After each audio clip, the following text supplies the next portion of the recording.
All right, welcome to True Talk. Got my man Steve Giordano with us today. How we doing, Steve? I am awesome, brother. Great, dude. Thanks for joining us. Thank you. We were talking about this right before we started, but you are one of the most frequent True Talk guests. This is your third or fourth, maybe? Yeah, you're not sick of me yet, I'm shocked. No, not yet, dude. Well, I mean, you keep ending the year at number one, so it's like, how do we not have you on True Talk? You know, so that's what we're talking about today. I also wanted to give this to you since Wow. You forgot this at convention. Dude. Forgot So we got this here.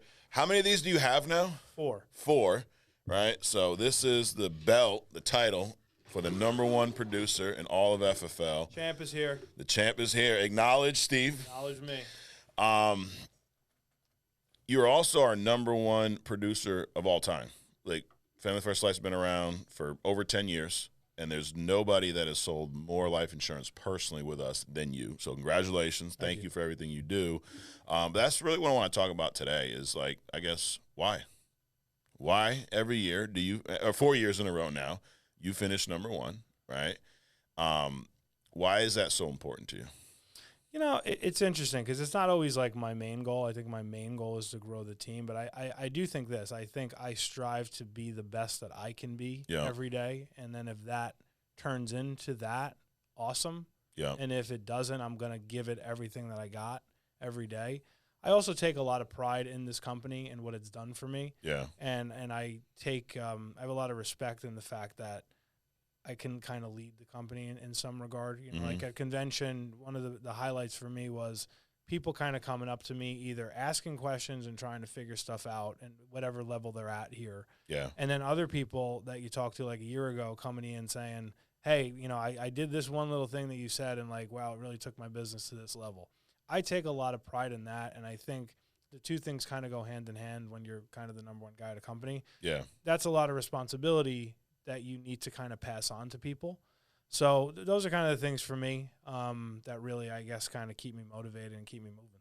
Are you surprised that no one else has been number one? Like, no one else is kind of coming for that spot? Actually, because there's a lot of, like, crazy people that are a lot really of talented close. producers. Yeah, and there's people really close, and Yeah. I've sweated out some moments. Yeah. Where, you know, some people are starting to figure out things and how to do this in different ways. You know, if it's the way they're running ads and, you know, AI type of stuff and ways that they can really be more productive. And it kind of keeps me on my heels as well. So for the past 4 years, each year you've helped over 1,000 families, correct? Which sounds crazy, right? Like, part of it is, first of all, believing that you can do that, right? Did you believe that at first? Not like day one or year one. I think going into that second year, where at the time, and it's funny when you look at the numbers, like, you know, JPP did like 748, and I was like 695, and I was kind of like 11 months because I started like 11 months in. That was your first year. That was my first year, yeah. So just shy of 700 families. Yeah.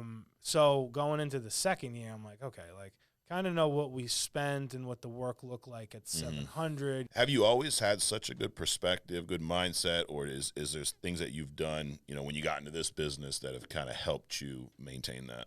I think I've always had a decent mindset. I think it's definitely gotten stronger over time because you have to be a problem solver. You know, like kind of like you said when everything happened. You know, like Sean he obviously led the charge, which was great because it was the right message to us. Right. You know, and then it was like, okay, like, let me take a step back. Let me look at what this problem is, and let me analyze how we can fix it. And not only fix it, but how do we take it from a disadvantage and make it an advantage? Right.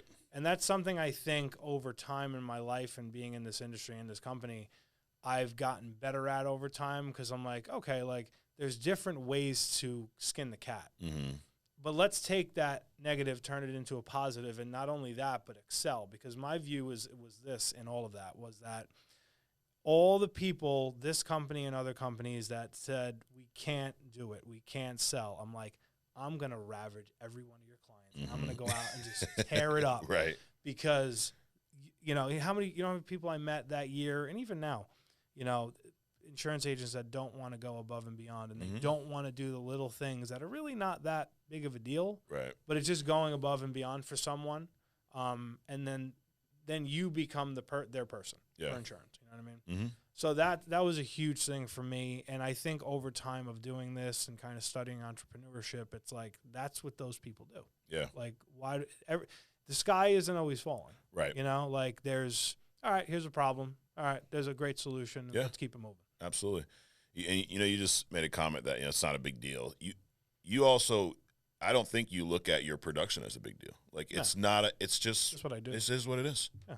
Right. It's not, and some people look at it like, oh, I can't believe you helped that many families in a year. Like, I could never do that. Bad perspective, bad mindset. But you look at it as, I'm just doing my job. Yeah. Consistently, I know what my schedule needs to be. I know that if there's things in my life that I want to do, with my family, my kids, like I schedule them out accordingly. I know that the amount of time I need to be working, because like I worked in corporate America, right? Like I used to work, and I worked restaurants. So you were working until the job was done. Right. You know what I mean? Like the restaurant was open 7 days a week. Yeah.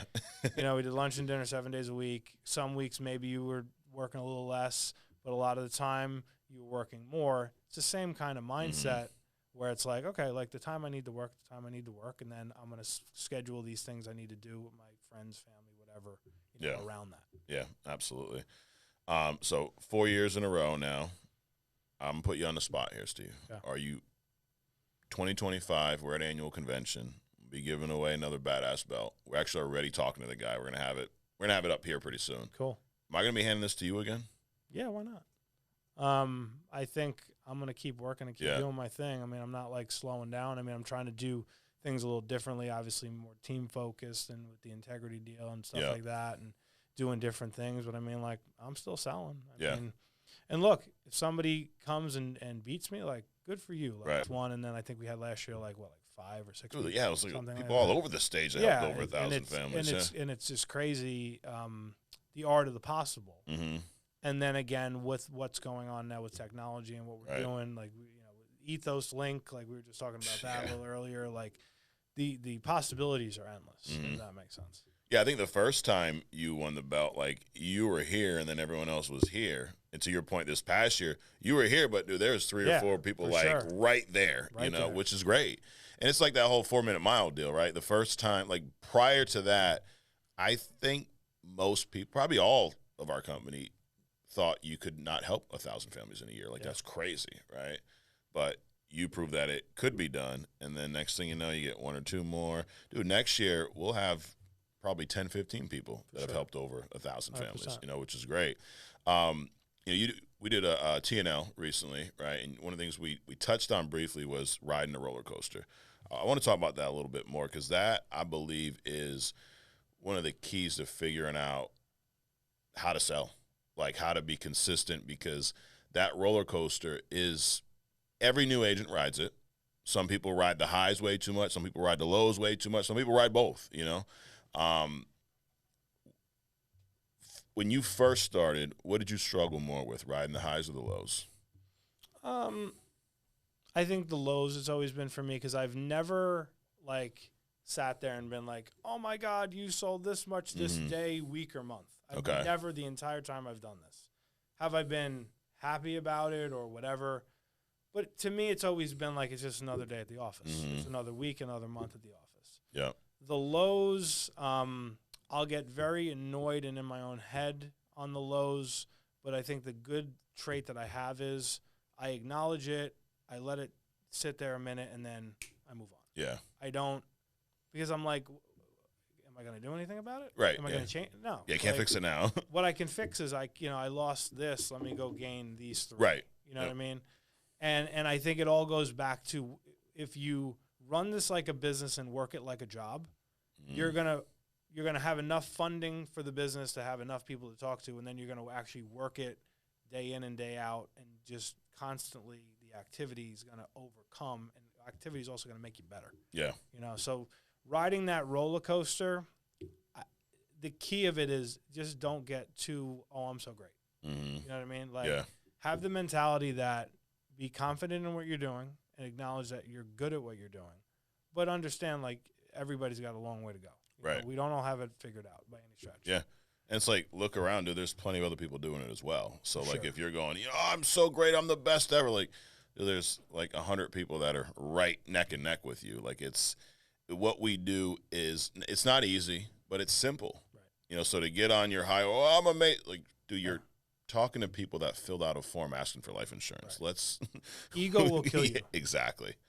Yeah, how have you been able to keep your ego in check with having these types of numbers? Because I would imagine every year it's a little harder, right? Because you're like, another year I'm at top, another belt. Like, you must be running out of space to put these damn things. Yes. But how do you collect belts? I like belts, so it's good. Do you collect belts outside of here too? Like wrestling. You like do? I have a Oh bunch man, of we're wrestling gonna see your belts. collection. Man. You send us a picture. Yeah, But how have you been able to keep your ego in check? You know, each year doing more and more and more. I think because the nature of this business is it's a humbling business, day in and day out, and I've never lost sight of that because like you're gonna have the chargebacks and this and that, and you have to obviously manage that. Yeah. And you have to just that keeps you humble, and the fact that you lose so much in sales, yes, you're gonna have success and you're gonna make sales, but you lose so much. Yeah. If you keep grounded in like, all right, I got to continue to overcome losses, you're never going to be able to be like, oh, I'm the greatest thing ever. Like, now again, be confident. Like, I'm confident that I can do this at a high level. Mm-hmm. But there's that balance. Like, you're not like saying, oh, I'm the greatest thing ever. No, you're like, okay, like I'm good, but I got all this humbling stuff over here that's going to keep me grounded. Yeah. And the other thing, not to toot our own horn, but we got a pretty good system too. Right. Yeah, so it's like, I mean, helping 1,000 families seems pretty attainable at Family First Life. Yes. At I don't know another company where there's an individual helping 1,000 families. I don't. If they are, they'll let us know, but I've not seen it. You know, so that's also part of it, right? But it's it's cool to see that you managing because a lot of people get messed up, man, with the highs, the lows, in between. What's a day in the life of Steve Giordano look like right now? Yeah, it's jam packed. Yeah. Up early, probably like 4:35. Yeah. Go in the office. I usually like to get my day started out, going through emails, have my coffee, kind of see what I got on tap for the day. Go to the gym, kind of get my head cleared there. Go back home, make sure the kids are situated and everything there. And then usually 8 o'clock, if it's one of the 2 dial days, I'm in my office on the phone, going through emails, talking to agents, coaching, just constantly like on the phone. And let's say it's, it's a dial day, I'm doing that, let's say it's like 8 to 12, have a quick lunch, maybe I'm doing a team call or some type of a call midday, then back to the phones on those dial days, try to get done 6 o'clock or so. But some nights the reality is like I might have had a person I spoke to early that needs me to call them at 7 to write the policy, whatever. Usually, though, I try on those 2 nights that I'm home to, take a walk with the kids, do stuff with the kids, be home, whatever, be in the moment. And then days in the field, 4 days, kind of like the same thing. It's just like I'm in the field usually, let's say 8 to 6:37. Yeah. You're still going out predominantly, yeah, right? predominantly.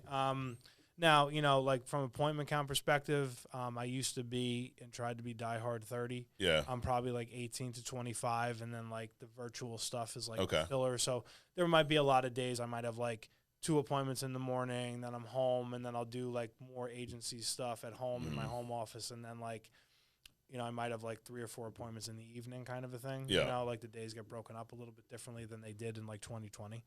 What percentage of your business is virtual right now? Probably like 20%. Got maybe. And it's mostly call transfer, book a business type of stuff. I'm not really like booking the appointment to run virtual for the most part. Here and there a little bit, but for the most part, no. Got it. But if you can't tie someone down, they're too busy, whatever, Yeah, schedules don't align, exactly. is that someone you'll move to virtual? Yeah, then I'll do that, or a lot of times I'll just give it to somebody on my team who's running virtual, And what was that transition like for you? Because you were in home. I mean, all these numbers we're talking about were all in home, right? And did you adapt late? Like everyone else is moving towards virtual. Did you not adapt? I mean, I guess I'd say I adapted late in the fact that I don't do it 100%. So I haven't like obviously taken the step to do all of it. I like doing those. I like selling virtual in some regards, but I know the amount of more calls typically that it takes to close. So there's some times where I'm like, how do I want to balance that? Yeah. Like, how much of my time do I want there versus this? As far as like doing it, like it's like anything else. If you have like a person who's ready to get insurance, the price is right, the health is right, everything's right, and they'll give you all the information, you can sell it virtual, you can sell it on the moon. It don't Yeah, matter. yeah. They'll buy it. Right. or So that in transition wasn't bad for you. No, it wasn't bad. But did you treat it just like being home? Yeah, I think the one thing I thought of was in time, when you're in a house, you have time, you're there, they're not kicking you out. I mean, they kick me out a lot, but they're typically not kicking you out. Right. But in a virtual sense, you got to really condense your time, because at any minute they can click you out. So I looked at my process, and I'm like, okay, you got to look at that process and just condense it. Make it really quick, really poignant, and make your questions that I ask people like one after the other, and then kind of get to, are they ready to do this now? Here's what I'm going to need, banking, social, whatever. Yeah. And then, are we doing it or are we not? Because I don't want to waste a lot of time. If you're not going to do anything, I'm not going to go through this massive presentation for 35 minutes and then you don't want to do anything. Exactly. Got it. What year did you join us? 2018. I was part-time 2 months of 2018 and then full-time 2019. Got it. And you're doing a lot of recruiting yourself now, right? Well, did Mark recruit you directly? Yeah, I was friends with him. Okay. And we had been chatting. I had been looking at insurance. I kind of didn't know what I didn't know. Yeah. And I saw what he was doing, and then we were talking about something else, and then he said, hey, like, if you're going to do this here, do this with me. We have leads. I was like, okay, that makes sense. That was his pitch. Yeah. The reason I asked that is, like, there's a big misconception with recruiting. You know, people think that they have to sell the recruit on why they should work here, or they should be the one answering a million questions. And I don't know that Mark did that with you. No. It was just, here's what we got. If you're going to do this, do it with us. Did you get any sense of him wanting you to do it, or just kind of like, dude, take it or leave it? Yeah, it was more like, I see how good you are and your potential. This would be a great opportunity. Yeah. But yeah, he wasn't like hard, like, right. Here's the world of everything it's going to be, and like, do it type of. It wasn't that, because that doesn't work. No, it doesn't. Do you think his attitude probably attracted you more to working with him? Yeah, for sure. Yeah. And obviously, warm Mark and knowing him the whole deal. Yeah. How long did you know him prior? I think I met Mark in 2011. Okay. I think it was. Y'all worked was Red Lobster? Yeah, we worked in restaurants. Yeah. And we kind of knew each other there. We didn't know each other like crazy well, but I knew him. You just worked together. Yeah, I knew him, and had a good relationship. And that was big. Leads. This company I was looking at didn't have leads. Yeah. And I didn't know anything at the time. Right. Why were you even looking to insurance? Because I liked the financial impact of insurance and IULs. And I started like learning about it a little bit, and I was like, I wanted to have my own thing. I got sick of just listening to people tell me what to do. They didn't know what they were doing themselves, and capping my income and all that stuff. And I was like, okay. You were managing restaurants? I was managing restaurants, multiple restaurants. I worked in that industry for like 16 years, something like that. Wow. And I knew there was, my own thing was out there. I just didn't know what, and I had to have enough kind of gumption to do it. Yeah. I couldn't picture you with like a boss. Yeah, no. Like, I look back and I'm like, God, it's terrible. I want to be the boss. Yeah. What was that feeling like when you made the jump, though, when you left that career? I mean, 16 years is a long time. Yeah. Look, it was, you didn't know, which I think was a good thing. I was trepidatious in one regard, but it was almost like you had it, and like you had to put it in this side of your brain and just be like, whatever, dude, like just do it. Like, I knew that I was going to work. I knew if nothing else, I was not going to be sitting on the couch, eating Doritos, on Tuesday afternoon. Like, I was going to be working, and I knew that I was going to figure it out. Now, was that going to be easy, pretty, the way you want it to be? Of course, there was going to be struggle. And I think I embraced that by necessity. Yeah. You knew going in you were going to struggle. Yeah, I had bills. I had a mortgage. I'm like, okay, like, you're going to struggle, but, like, you're going to give this what it needs. Yeah. And if nothing else, you can look back and be like, all right, I gave it everything I had. Right. And it's funny because, there's people that will look at you and go, he's probably never struggled. He's probably always been a great sale. Like, that's just misconceptions, right? Everyone goes through it. Yep. When you first started, what was the thing you struggled with most? Was it phone, in-home? Was it control? Like, what was the biggest thing you had to overcome before you felt like, okay, I got this now. I figured this out enough? I think I struggled with being kind of Mr. Nice Guy with a lot of people. Yeah. And then I realized that you had to be very assertive to kind of dictate to people what made sense to them, all while listening to what their problems are. So it's like this fine line balance that you had to have. I didn't have it, you know, like the first whatever couple weeks, and then I started like getting one more repetition. Right? Yeah. Like I started having, because I started part-time a couple of months. Okay. And I did, you know, like I think I did like 10 both months, just running like kind of Saturday. And I didn't sell anything the first 3 weeks or something like that. So you went 3 weeks without selling. Yeah, it was something along those lines. How'd that feel? I was like, I don't know what's going on, but like this definitely isn't good. But like, I'm just a persistent. Yeah. Like, I'm not giving up. Like, You're stubborn. Like, I'm going to figure this out. Selling. Exactly. That can tell you one or two things that's going to take your business to the next level. It's always my favorite thing when they go, you know, these new leads, Mike. I tell you, I go, dude, there's plenty of people working them. Right. I don't know that it's the leads, bro. I'm thinking it's probably you. Yeah. And I think there's a lot to all that. Like, Right. so if you're struggling and you're new, you got to be like, all right, like, what is this person doing? Yeah. Let me talk to this person, get around this person, and kind of learn. So you didn't do that day one. I did a little bit. Yeah. I watched a lot of training, and obviously I talked to Mark. Yeah. But I didn't. And obviously it wasn't as big as it is now. Right. When I Right. started too. I didn't as much as maybe I should have. Yeah. And then once you started plugging into other people, what did that look like? And then what were your results? I think I started like just listening to people that I could resonate and connect with. Yeah. Who I felt like the way they spoke, their psychology kind of matched mine. Mm-hmm. And then you take some of those things and you blend it into your personality. Right. And it was a matter of you got a lot of time in activity, and then you got a lot of time in training, and blending the two. That was big for me, listening to stuff constantly and getting obsessed with it. And I think anybody who wants to be successful at anything, you have to have a level of obsession to it. Yeah. You know, like if you get crazy obsessed about being great at doing this and you really eat, sleep, and breathe it and listen to stuff, which there's countless hours of training out there now. Right. Like if you do that and invest enough and run enough appointments, like, and you fail, like it's you, bro. Like Yeah, it just, absolutely. you're just not meant for sales. Like, And that's the thing. This isn't for everyone. Right. I mean, you've been recruiting for a while. Yeah. People come and go. Right. 100%. And you can never tell. Right. They come out. I bet you there's guys where you recruited and thought, oh, this dude's going to be a killer. He's going to be great. He's going to be the next He's me. super right? sharp. He's I love to say that. Yeah. He's super sharp. I know. I love when I hear that. He's super sharp. Oh, okay, cool. I don't know. Yeah, but does his work ethic suck? Like, Right. I didn't know that the sharpest guy sold the most. I actually Sure. don't think that that's true because I was definitely never described as super sharp, and I sold more than a lot of people. You know, and you mentioned taking pieces from everyone. Like, so when I started, I was young, I was in my early 20s, and I thought I had to copy Sean. Yeah. I thought I have to be Sean. I have to be Sean on the phone. I have to be Sean in the home. And I tried that. It didn't work.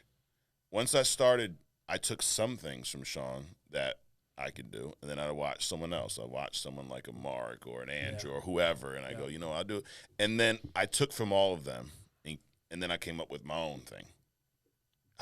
Is that what you're saying? Is that what you did? 100%. Yeah. There was like Sean, Mark, Brian Mendenhall. Yeah. It was just different trainings. I went there, John Wetmore, different trainings out there where I was like, oh, like that's, he said that and he said it that way. Like, cool. Like, Right. let me do that. And then you remember an appointment you had where if you would have said that, you would have sold it. Mm-hmm. You know, and it was just, mending all those things together. And then you have to have the hard work. You have to have the grind, the ethic, all that stuff. But that psychology and taking different people's approaches to this. Yeah. And then I was talking to you about this earlier, also understanding the clients that we That's meet with. huge. Yeah. You got to understand your audience. If you don't understand your audience in any business, you're never going to be able to dictate, hey, how am I going to be successful with the audience? And I really started analyzing that and started learning how to talk to that audience and also how you needed to present yourself to them. Like if you're meeting middle America, like I don't dress like this when I'm in an in-home. Right. You said that for me. That's all. For you. Of course. Like only I go to appointments. I'm in South Florida. I have like the same polo I've had for 5 years and shorts. I have one pair of shorts. Yeah. And Margot's always like, could you buy a second pair? Because I have to wash them every other day. I'm Right. like, I don't know. It's working. Let's My just lucky stick with shorts, the shorts. right? That's a secret. And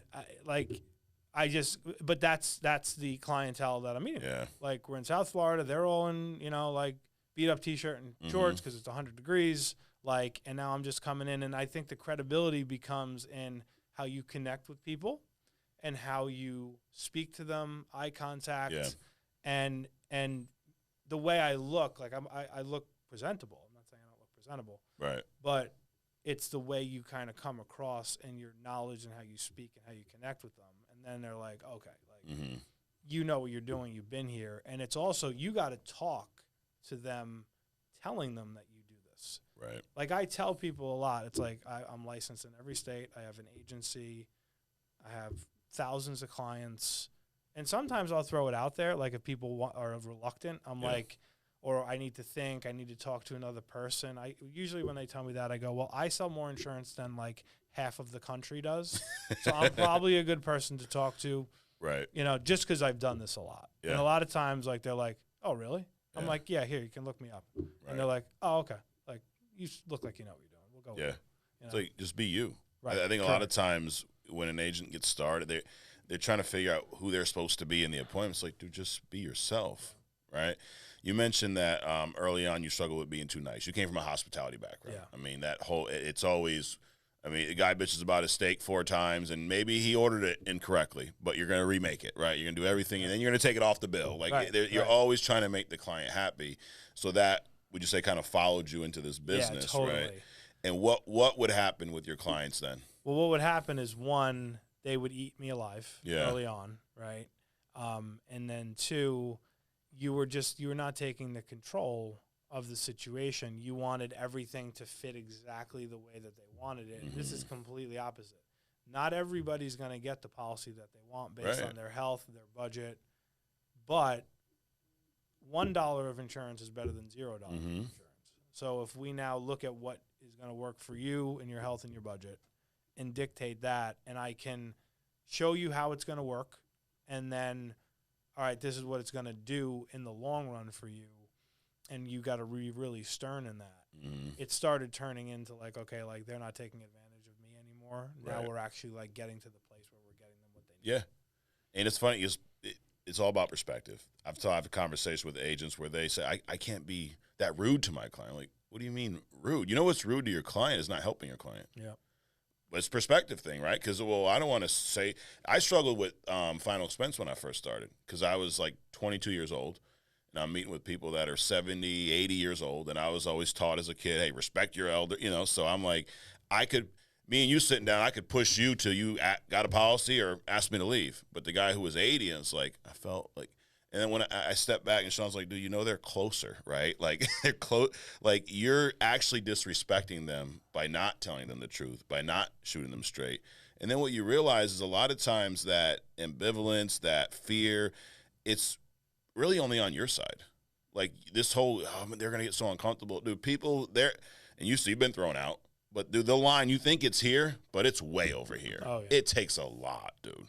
It takes a lot. So, in my opinion, you're doing your clients a disservice by not shooting them straight. And I think people hide behind that. Like, I want to be respectful. Like, I mean, you came from that background, so that's what you thought. But after a while, you're like, I'm actually not helping them. Yeah. You know, and it goes back to putting the client first. Like, it says the name of the company is not just some cute slogan. Like, that was how we sold. We put the client first. Are you a big goal setter? Yeah. Yeah.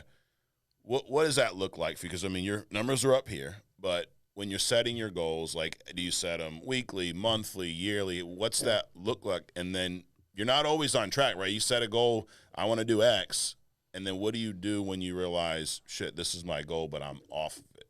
I'm not on pace. Yeah. How do you reset? I set my goals based around the activity that it takes to get there. Okay. And what'll end up happening is, like, let's say you're falling short of it. Like, let's say for the month, if I want to write 125, right? Because I want to get one of the bigger producer bonuses, right? So let's say that's a goal, which usually is. I base it on the activity. So, like, I'm tracking the numbers, but I'm not crazy enthralled in, like, hey, here's where the results are. What I look at is, all right, did I, like, run 4 appointments on Tuesday and I should have ran 7? You know what I mean? Like, I'm looking at that stuff in the way that I'm setting my goals. Yeah. For me personally, for our agency, for what we're looking to do per month, per year, what have you. It's the activity, you know, recruiting, how many people am I putting in the pipeline every week, how many people are going through contracting, how many people are going through the course. I'm really focused on that. It's like you put the number on a board, and that's great. Sure. But I'm focused on the steps. And when I talk about the steps are really hour by hour, day by day. And if you're missing multiple hours and days of non-activity, all right, makes sense if the numbers are off on your goal. Right. And then I go back to focusing on that. Yeah. I think about, like, people that are working out, right? Weight loss. Say you want to lose 20 pounds. My goal is to lose 20 pounds. Okay. And what are your other goals? Right. My goal is to work out 4 days a week. My goal is to do this many, whatever it is. But what you're focusing more on those activity goals than that end result, 100%. because you could be head faked. You could run an appointment, big premium, right? And now you're like, oh man, this week's going great. I don't really need to run 6. That's what happens to people, right? I'm going to run 8 appointments a day. Then you write a couple big policies, and now it's 3, 4. Things magically come up. And then the guy doesn't keep the policy, or he wants to lower the premium or whatnot. And now you're, oh man, what if these things didn't happen? I would have. How many times have you heard that from an agent? Oh, all the time. Where instead, if you would have just ran the schedule, right? I think I said it before. If you have a good weekend, like if I have a good weekend, I'm like, cool, I had a good weekend. That's a good core to my week. Great. Yep. But that doesn't mean Tuesday and Wednesday now I'm going to go to Disneyland. Right. Like I would have been working Tuesday or Wednesday, and I would have been stressed if I would have sold nothing over the weekend. Let me be the same way. Let me feel the same way, even though I just wrote 20 on the weekend. Yep. Well, I hear this a lot from potential agents or even some agents here. What's the work-life balance like? Now, you have a family, right? Why? How many kids do you have now? 2. 2. How old are they? One's going to be 2. Yeah. No, I'm sorry. One's going to be 4, and the other one's going to be 3. Got it. Still young, not old enough to be in a bunch of sports and all that stuff yet. But how are you balancing that? Because you're still, you've sold when you didn't have kids at a high level. Then you had kids, and you've maintained that. I imagine that your family likes to see you. Yeah. And you like to spend time with them. How are you balancing that? I mean, it's tough, I'll be honest. But I think the one thing we do is we look at the month and we're like, okay, here's the things we're going to map out that we're going to do in the month. Like last month's a good example. We went to a spring training game, Yankees Mets. It was on a Tuesday. Great. I make my own schedule. I can go on a Tuesday. I can compensate working other days. Going to church on Sunday. We're doing this. We're doing that. So we map out the entire month. Yeah. And then I know, okay, we have 5 events in the month, and then I have the rest of this time I'm going to work. And then, obviously my wife, Margot, she does so much with taking care of them.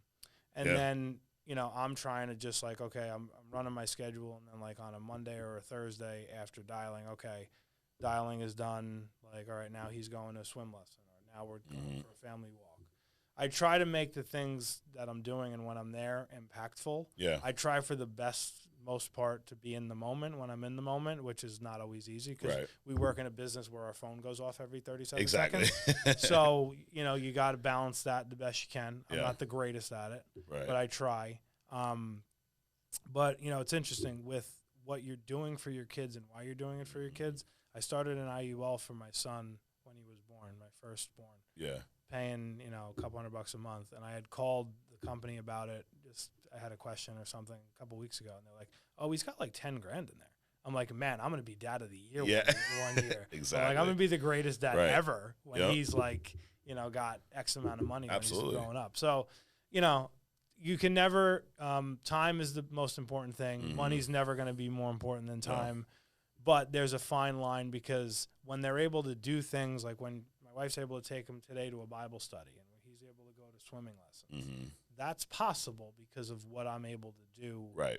And I have to sacrifice to do it. So you gotta find that balance. Yeah, and you have to sacrifice. Like, you're here. You're not at the swimming lesson. Right. you can't be, and it's just part of it, But I love how you said schedule it in. That's something that I learned from Sean years ago. Like, I remember seeing in his planner, like, family time scheduled in. Like, pick up the kid, this, that. And when I first saw it, like most people, I'm like, that's crazy. I'm like, it's actually not, though, because you have to be intentional. And I like that you said, I know I have to do these things, and you're going to ramp up your production accordingly. It's not an excuse not to produce. Correct. Like with these, the cruise we're doing. I remember back, when we had carrier trips with all these different carriers, and we would double our production prior to. Now, this was a different company, lower contract rates, the whole deal, but we would ramp up prior to. Dude, I remember being in the airport with Sean coming back from the Bahamas, sitting on the ground booking appointments for when we landed. Like, my wife's going home, and then I'm going to run appointments because you had to, because we just took 4 or 5 days off. Like, that's the balance you're going to get. You're going to have, and then you're also going to have to miss some shit. And it's like, what's cool is they're young, right? They're 2 now, they 4 getting there. Yeah. But the sacrifices you make now, you'll be able to enjoy more time, you know, when they're 10, 11 years old, when they're 100%. Playing every damn sport. You know, Carmela's 12. First year she was born, I don't think she knew who I was. Now I'm at just about every basketball, volleyball, whatever it is. But I wasn't back then. And you have to pick and choose your sacrifices. And here's how I look at it, too. If I was working a regular 9 to 5 and making that same kind of mundane salary with little increments of raises, if I'm doing that, I might be doing that for 30 years, 40 years, and then, like, okay, like, we have one family trip a year and we do one thing. Like, and the whole time you're stressed because you're like, how am I going to pay for this? Correct. And if you think about it, it's like, okay, like, yeah, you sacrifice some time here, but then, like, you're not going to be doing that for 30 years. Exactly. You know what I mean? Like, it's going to look a lot differently than it does. And, you know, look, I think, and I'm sure you being a dad, you know, the respect that we're going to have absolutely from our kids. Because they're watching everything. They're going to look back, and when they start understanding what all this took and looked like and the lives that they're living, and I do not want spoiled kids, and I'm sure you don't either. No, it's hard, though. Yeah, I'm sure. But I want them to look at it and be like, man, like, that wasn't normal. Right. And that was pretty impressive that he was able to do that for us. And, you know, we love him for it. Like, that respect, I think, will mean absolutely. You're teaching them work ethic. If any, I mean, you know, they're kids. They're not going to understand every piece of it, but at a young age, they're going to understand that, my dad works his ass off. My kids get it. And you know what they do? They do the same thing in school. They do the same thing in the sports. Like, my kids are not perfect. They are a little spoiled. But when they're in practice, when they're in school, they're working their ass off because that's what they're used to seeing, and you're showing them firsthand.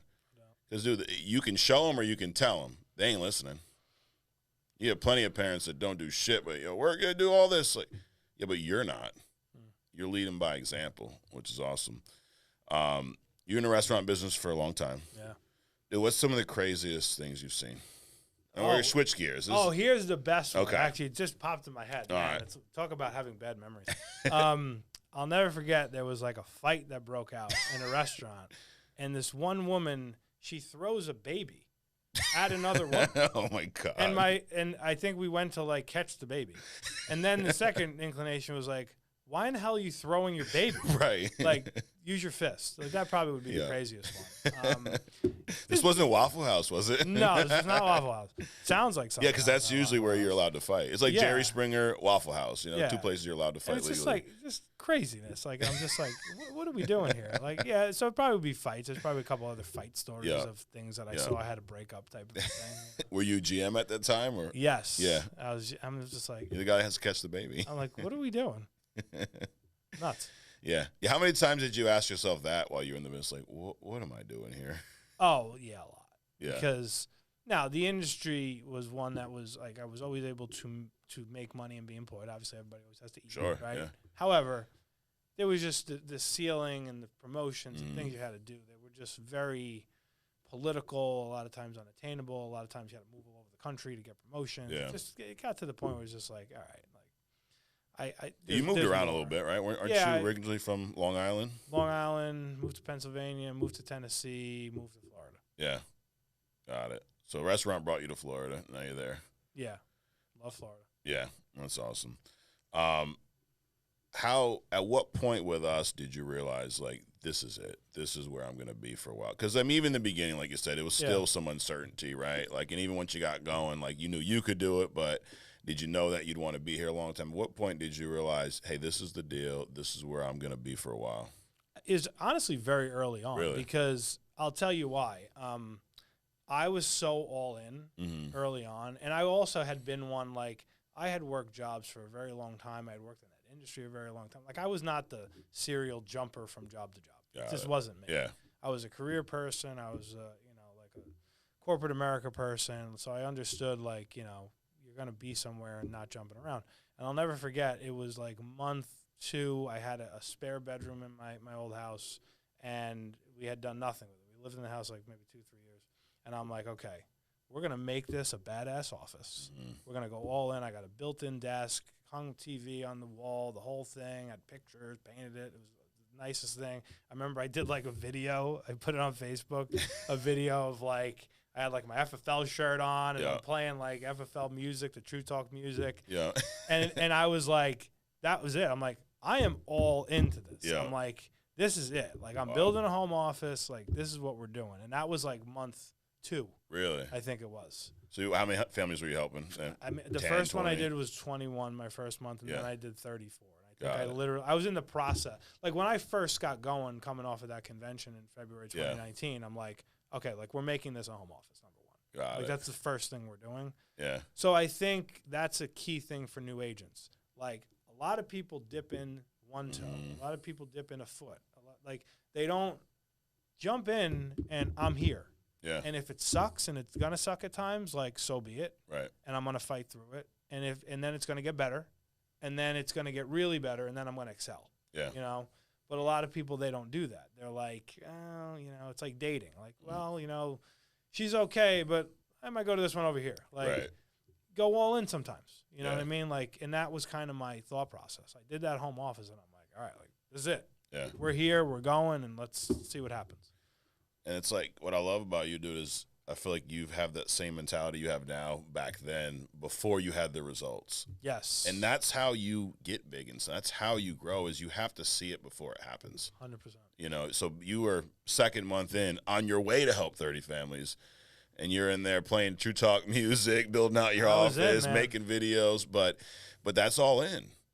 And you got to see it before it happens. That's huge, dude.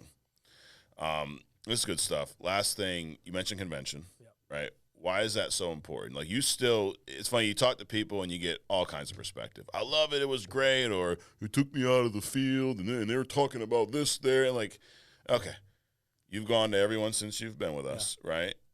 Why are they so important, and why are they so important to you still at this level? Because I think you always have to understand that there's somebody doing it better than you and a little differently than you, and there's something that you can learn. And I mean, if you're new, a lot of people like, oh, I can't afford to, like you said, be out of the field, or I can't afford the flight and the hotel and whatever. Correctly. So for me, I go into these things, and I thought this one was by far the best because the intimacy of the setting, the way it was set up with the hotel, it was very convenient. Everything flowed very well. I love learning. Even to this day, I'm sitting there like enthralled, and okay, what's the one or two little things? Because it doesn't have to be massive things you take away. There's little tweaks that you'll always learn from someone doing something different, and you're like, cool, man. Right. That stuff is huge. And the minute you turn that off for yourself, whether you're new or old, you're going to start either failing completely right off the bat, or you're going to start going backwards. Because then your mind is, I know everything. Yeah. And there's people that sell a lot less than you that have that mindset. Like, I went to the convention, what'd you get out of it? Nothing. Like, wow. Because I drank a lot. Yeah, exactly. Maybe that's why you got nothing out of it. Like, wow, the guy who finished number 1 seems to get a lot out of it. You know, it's why he keeps finishing number 1. You know, maybe you should try getting something out of it. I don't know. But I appreciate everything you do, dude. And it's like just leading the charge and breaking down those barriers that, you know, that weren't really there, but we put them there, right? We like to end with some fun stuff, stuff that has nothing to do with life insurance. So I'm going to rapid fire a few questions that have nothing to do with anything at you. I don't have them in front of me, so I'm going to do my best to remember some of them. If you could be any fictional character in the world, who and why? Could it be a wrestler? Or does that absolutely. A wrestler's a fictional character, sure. The Rock. The Rock, why? I'd want to be the new Rock. I'd want to be Hollywood Rock. Okay. I'm a natural heel. Yeah. So I would be perfect as a natural heel. There you go. Love it. If you could travel back to any era in time, what era would that be and why? The 80s. Because I thought the 80s were just so, like, I was born in 82. Yeah. I think the 80s were just a cool time. There was a lot, like, technology was kind of coming around, and different things were coming around, and I could have had really big hair and all that stuff. Yeah. The fashion, all that stuff. I think the 80s. 80s would be cool. Yeah. Is it just me, or when you hear 80s, do you still think, oh, it was 20 years ago? Yeah, yes. It's like, No, dude, it's 40 years ago. I'm going to be 42 in like a month. So, like, it's like 40 years ago. All right, last one, Steve. Do you have any hidden talents that no one knows about? Do I have any hidden talents that no one Like, can you play a harmonica? Can you play a guitar? No, I definitely cannot do any of that. I can't like ride a one-wheeled bike either. Are you a great singer? Yeah, I'm actually a good singer. Are you really? I'm actually glad you brought that up. Like, yeah, I was actually in select chorus in high school. There you go. And I have a good voice. No one. That's not on anyone's bingo card right now. That's definitely not. Really? Maybe I'll break out a song at convention. All right. Now you have to do it. All right. I have to. When I hand you your #1 belt next year, you got to break out in a little song. All right. All right. Deal. Deal. Cool. Well, I appreciate you coming up. I really do. Thank you, It's brother. been fun. It's been great. And I know that, talking about carving out time, like, you work your ass off. I know it's a big deal for you to take the day to come out here, but I appreciate you doing it, pouring into us and everyone else here. So keep leading the charge, dude. Keep kicking ass. And, guys, thanks for tuning in. If you haven't yet, hit the subscribe button. And actually, real quick, let everyone know who's watching, where they can find you on social, where they should follow you at, what handle, what platform. No doubt. So Instagram for sure, @RealSteveGeo. Hit me up. And then on that, you'll find my YouTube as well. There you go. Love it. Well, thanks again, dude. Thank you. Guys, thanks for checking us out. We'll see you next week.